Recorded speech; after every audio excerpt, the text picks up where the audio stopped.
So looking at the timeline that I created for the history of positive psychology, there isn't much significant events on the timeline. And this is because I wanted to shed light on a couple very important features.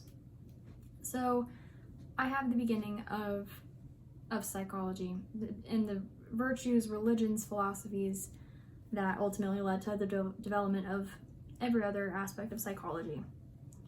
Next, I have the Age of Enlightenment, which we discussed earlier as being the scientific wake-up call to a lot of people, especially European countries that started to question reality and wanting rational explanations of scientific type things.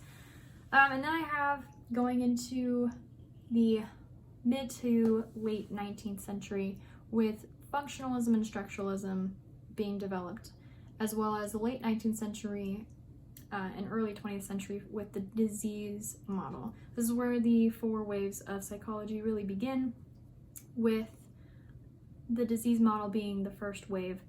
And then I added in World War I and World War II as significant events.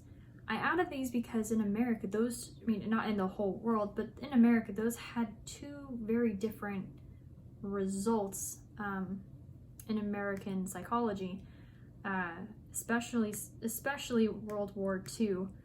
After World War II, a group of psychologists who were dissatisfied with behaviorism and its concept of human nature created the humanistic psychology approach.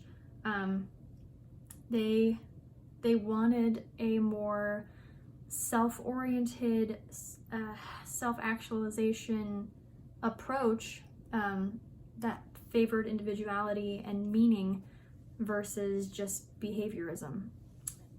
So I added World War II as that was kind of like the key time, especially with the development of the Veterans Affairs Association, and just kind of like was a key moment in history. And then I added in behaviorism as well, since it's the second wave of psychology. And then because the humanistic approach had such an impact on the development of positive psychology, of course it's added in there. And then positive psychology being developed in 1998 through today. And that is all that I added to the timeline. Those are the most important features that I felt were noteworthy.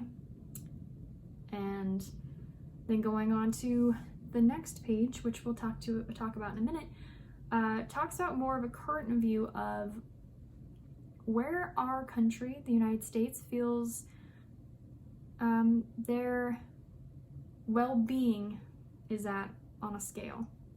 So we'll talk about that in a second.